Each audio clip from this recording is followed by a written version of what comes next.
ட்ரம்போட அதிரடிகளுக்கு பஞ்சமே கிடையாது. விடிஞ்சு எந்திரிச்சா, அதாவது அவரோட ஃபர்ஸ்ட் டெர்ம் அப்படிங்கிறது ஈரானோட தூக்கத்த தான் கெடுத்துச்சு. ஆனா அவரோட செகண்ட் டெர்ம் அப்படிங்கிறது கிடையாது. ஒட்டுமொத்த உலகத்தையும் கெடுக்குது. இன்னைக்கு நீ மாட்னியா? இன்னைக்கு நான் மாட்னனா? அப்படிங்கிற மாரி பேசுற அளவுக்கு வந்து போச்சு. அப்படிதான் இப்ப H1B விசால கை வைக்கிறது மூலியமா, ஒட்டுமொத்தமா அமெரிக்க வரவு செலவுல உள்ள எல்லா பயலும் மாட்றாய்ங்கங்கிறத தாண்டி, அதுல பெரிய அளவு மைலேஜ் எடுத்தது இந்தியர்கள் தான். அதுக்கடுத்து சீன பயலுக. இந்தியர்கள் தான் ஜாஸ்தி. 50க்கும் அதிகமா 60க்கும் அதிகமான சதவீதம் போட்டு பார்த்தோம்னா. அப்ப நமக்கு தான் இப்ப ஆப்பு. ஒருவேள வர்த்தக பிரச்சனையில இதையும் கொண்டு வந்துட்டாரா அப்படின்னு கேட்டா, அந்த ஆள் இருந்தாலும் கொண்டு வருவேன், இல்லாட்டியும் கொண்டு வருவேன் அப்படிங்கிறது தான் எதார்த்தமான உண்ம. காரணம் என்ன அப்புட்ன்னா, இத ஏற்கனவே லாட்டரி மாரி தரோம். இத காசுக்கு தரணும் அப்படிங்கிற மாரி எப்படி கோல்டன் விசா அப்ப வாய் பேசினாரோ, அதே மாரி சில காலங்களுக்கு முன்னாடி வாய் பேசிக்கிட்டே இருந்தார். ஆனா இவ்வளவு சீக்கிரம் இப்படி வந்து ஒரு ட்ரிகரா கொண்டு வந்து இந்த H1B விசாவ கை வைப்பார் அப்படிங்கிறது பெருசா யாரும் ஸ்மெல் பண்ணல. அத ஸ்மெல் பண்ணி தொலையவும் தேவையில்ல. காரணம் இவரு இப்போ ஒரு முடிவு எடுப்பார்.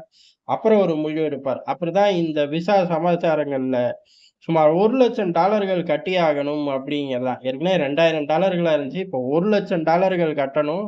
அது போக திங்கட்கிழமை காலையிலக்குள்ள வெளியில உள்ளவன் பூரா உள்ள வந்துரணும். இல்ல அப்டின்னா ஆட்டோமேட்டிக்கா $1,00,000 கட்னா தான் உள்ள விடுவேன்ட்டாரு. கொள்ள பயலுக லீவுக்கு வந்துட்டாய்ங்க. எல்லாருக்கும் ஒரே பதட்டம். காரணம் என்ன? கம்பெனிகளே கூப்பிட்டுட்டாய்ங்க. எங்க இருந்தாலும் சரி, பொட்டி படுக்கைய கூட எடுக்க தேவையில்ல. இங்க வந்து அம்புட்டும் வாங்கி சேர்த்தா கூட அம்புட்டு தொகை வராது. கிளம்பி வந்துருன்ட்டாய்ங்க. இது பெரிய அளவு பரபரப்பாயிருச்சு. சரி வெளியில உள்ளவர்களுக்கு இப்படி நெஞ்ச பிடிக்கிற மாரி ஒரு செய்தி. சரி உள்ள உள்ளவர்கள் அமெரிக்கால உள்ளவர்கள் ரெனிவலுக்கு போனா என்ன செய்வாய்ங்க அப்படிங்கிறது தான். ஏன்னா அத பத்தி எந்த டீட்டெயிலும் போடல. ரெனிவலுக்கு போனாலும் ஒருவேளை இதே மாரி கட்டி தொலைக்கணுமா? எப்படி கட்டுவாய்ங்க? வீட்டுக்கு அனுப்பிச்சிட மாட்டாய்ங்க நம்மள அப்படின்னு அவர்களுக்கும் பதட்டம். H1B விசால உள்ளவர்கள் அமெரிக்காக்குள்ள இருந்தாலும் சரி, வெளியில இருந்தாலும் சரி, பதட்டத்தோட உச்ச நிலைக்கு கொண்டு போய்ட்டார்கள். சரி இத ஏன்பா கொண்டு வரீங்க? அப்பன்னா ட்ரம்ப் என்ன சொல்லுவாரு? ஆட்டோமேட்டிக்கா அமெரிக்காவ கிரேட் ஆக்க போறேன் அப்படின்னு சொல்லி என்னத்தையாச்சும் கத்திக்கிட்டு இருப்பார். அதே போல தான். இங்க வந்து வெளியூர்க்காரன், உள்ளூர்க்காரன் வேலைய பூரா புடுங்கிப்புட்டான் அப்படிங்கிறது தான். பொதுவாவே இது அமெரிக்காக்குன்னு இல்ல. எல்லா பகுதிகள்லயும் இது சொல்லக்கூடிய விஷயம் தான். ஆனா இதுல எதார்த்தமான உண்மை என்ன அப்புட்ன்னா, உள்ளூர்க்காரன் அந்த வேலைய செஞ்சிருக்க மாட்டான். ஆனா அந்த வேலைக்கு டிமாண்ட் இருந்திருக்கும். வெளியூர்ல இருந்து வந்து அந்த வேலைய செஞ்சுகிட்டு இருப்பாய்ங்க. இது எல்லாத்துக்கும் பொருந்தும். நமக்கும் பொருந்தும், அவர்களுக்கும் பொருந்தும். எல்லா காலங்கள்லயும் ஏதோ ஒரு சந்தர்ப்பம், சூழ்நிலைக்காக ஒண்ணு பஞ்சமா இருக்கும், இல்ல பஞ்சமே இல்லாட்டி இத காட்டிலும் ஒரு கூடுதலான வளர்ச்சி அப்படின்னு சொல்லி வெவ்வேறு இடங்கள நோக்கி பயணம் பண்ணிக்கிட்டே தான் இருப்போம். அமெரிக்க பிசினஸ்மேன்களே அமெரிக்கால மட்டுமா வண்டி ஓட்டுறாய்ங்க? பல நாடுகளுக்கு எதுக்கு வராய்ங்க? அடுத்தடுத்து விரிவுபடுத்த தான். அந்த மாரி தான். இந்தியர்கள் போய் அங்க உள்ளவனுக்கு வேலை பூரா போச்சா அப்படின்னு கேட்டா, இல்ல. அவர்கள் செய்யறக்கு பெரிய அளவு இல்ல. திராணி இல்ல. அதனால இந்தியர்கள் அத போய் புடிச்சுட்டார்கள்ன்னு சொல்ல முடியாது. காரணம் அவன் தான் கூப்பிட்டான். அவன் தான் கூப்பிடுறனால நம்ம போனோம். பெரிய அளவு அடுத்தடுத்து ஒரே ட்ராக்கா மாறி போச்சு. செல்வாக்க செலுத்துறோம். ஆனா ட்ரம்ப பொறுத்தவரை இல்ல இவனுங்க வந்து தான் கெடுக்குறாய்ங்க. இவனுங்க வந்து கெடுத்தது மட்டும் கிடையாது. இவனுங்க உள்ளுக்குள்ள வந்த உடனே பழைய ஆட்கள விரட்டி விட்டுர்றாய்ங்க. அதாவது ஒரு ஸ்டாஃப் அந்த கம்பெனிக்குள்ள போறாரு. அந்த ஸ்டாஃப் ஏற்கனவே சீனியர் ஸ்டாஃப் கிட்ட கத்துக்கிறாரு. கத்துக்கிட்டதுக்கப்புறம் கம்பெனி சீனியர் ஸ்டாஃப்ப தூக்கிருது அப்டின்ட்டாய்ங்க. இது அப்படியா அப்படின்னு கேட்டா, அப்படிலாம் ஒண்ணும் கிடையாது. இயல்பாவே ஒருத்தன் புதுசா நுழையும் வேலைய விட்டு போறவனையும், அனுப்புறவனையும் இருக்கிற சிஸ்டத்த கத்துக் குடுத்துட்டு போ அப்டிம்பாய்ங்க. நோட்டீஸ் பீரியட்ல இருந்தா அவன் வேலையே பார்க்க மாட்டான். எங்கிட்டு கத்துக் குடுப்பான் அப்படிங்கிறது அடுத்த கட்ட விஷயம். இது பூரா ஆஃபீஸ்க்குள்ள நடக்கக்கூடிய விஷயம். ஆனா இதுதான் அமெரிக்கர்களோட பிரச்சனை அப்படின்னு ஒண்ணுமில்லாத பூச்சாண்டிய தூக்கிட்டு வந்து நடு ரோட்ல வச்சு படம் காட்டுற மாரி ட்ரம்ப் காட்டுறாரு. காட்டிட்டு இப்படி ஒரு உத்தரவு போடுறார். இவ்வளவுதான். இந்த இல்லாத பூச்சாண்டிய காட்டி அவர் வண்டிய ஜோரா நியூயார்க் சிட்டிக்குள்ள ஓட்டலாம் அப்படின்னு பார்த்துட்டாரு. இல்ல, இல்ல வாஷிங்டன் டிசில தான் அவர் ஓட்டிக்கிட்டு இருக்காரு அப்படின்னு நம்ம ஆட்கள் வந்து சொல்லக்கூடாது. இப்படி ஒரு பெரும் பரபரப்பு. ஆட்டோமேட்டிக்கா அதுக்கப்புறம் என்ன ஆகும்? டிக்கெட்ட புக் பண்ண ஆரம்பிச்சா ஏர்லைன்ஸ் டிக்கெட் டபுள், ட்ரிபிளா மாறி போச்சு. அதுக்கடுத்து அரசாங்கங்கள். இந்திய அரசாங்கம் ஏதாச்சும் கமெண்ட் பண்ணணும்ல? பண்ணிட்டார்கள். முதல்ல அமெரிக்கா கூட வம்பா பண்ண முடியும். "ஏலே மனசாட்சியோட நடந்துக்கப்பா ட்ரம்ப், அமெரிக்கா அப்படின்னு சொல்லி வெளியுறவுத்துறை பாலிஷா ஒரு அறிக்கை. அதே மாரி இந்த ஏர்லைன்ஸ் பிரச்சனையெல்லாம் தீர்க்கிறோம் அப்படின்னும், அதுக்கேற்ற ஏற்பாடு. எல்லாரும் கிளம்பி போங்க பார்த்து பேசிக்கலாம் அப்படிங்கிற மாரி அரசாங்கங்கள் மெல்ல காய்கள் நகர்த்தினார்கள். அதுக்கடுத்து அமெரிக்கால கொஞ்சமா அடுத்த ஒரு ஸ்டேட்மெண்ட் அடுத்த கொஞ்சமான்னு சொல்ல முடியாது. பெரிய அளவு ரிலீஃப்.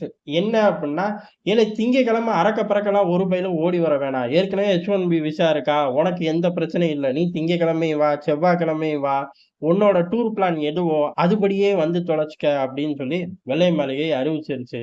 அதேபோல H1B விசா உள்ளுக்குள்ள உட்கார்ந்திருக்கேன். ரெனிவலுக்கு போகும்போது $1,00,000 கேட்பியா? அப்படின்னு கேட்டா, நான் உன்ட்ட கேட்கவே மாட்டேனே. நான் சொல்லவே இல்லையே அப்படின்ட்டாய்ங்க. 2 ரிலீஃப் கிடைச்சு போச்சு. இனி புதுசா வரவர்களுக்கு மட்டும் தான் பிரச்சனை.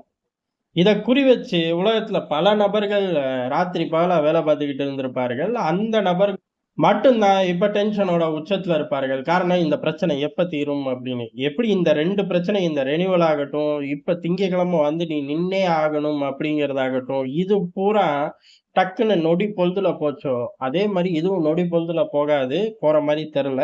ஸ்லோவா ஏதாச்சும் ஒரு மாற்றங்கள் வரும்னு எதிர்பார்க்கப்படுது. அமெரிக்காவ பொறுத்தவரை எப்பயுமே வம்பு பண்ணுவான். அவனோட சைக்கோத்தனம், சகுனித்தனம் மாத்தி மாத்தி காட்டுவாய்ங்க. ட்ரம்ப பொறுத்தவரையும் அத ஒரே நாள்ல காட்டுறாரு. இப்போ ஒரு பாதி ஒரு நாள்ல பாதி அப்படிங்கிறத அண்ணனாவும், மீதி சைக்கோவாவும், மீதி சகுனியாவும் இத அப்படியே கலந்து மிக்ஸ்டா எல்லா நாடுகளுக்கும் செய்றாரு. நமக்கும் செய்றாரு. கேட்டா இப்ப டாரிஃப் வார் அப்படின்னு சிம்பிளா ஒண்ண தூக்கி சொல்லிப்புடுவாய்ங்க.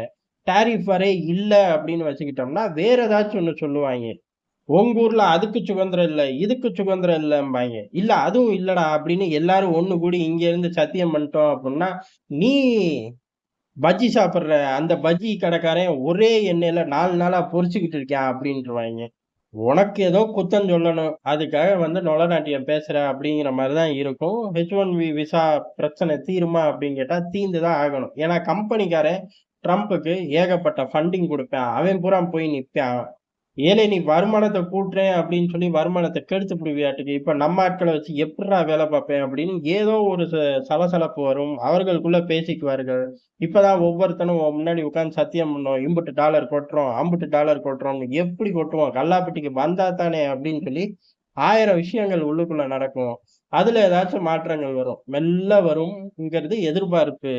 இல்ல ரொம்ப மெல்ல வரும் அப்படிங்கிறது இன்னொரு எதிர்பார்ப்பு. ஆனா ட்ரம்ப், அமெரிக்கா, இந்தியா அப்படிங்கிற இந்த முக்கோண காதல் எப்ப வேணாலும் அப்படியே தீரா காதலா பத்துச்சு அப்படின்னா இம்மீடியட்டா கிழிச்சு போட்டுருவாய்ங்க. இந்தியர்களுக்கு விதிவிலக்கு அப்படின்ட்டு சிம்பிளா கடந்து போயிருவாய்ங்க. அதனால எது வேணாலும் நடக்கலாம்.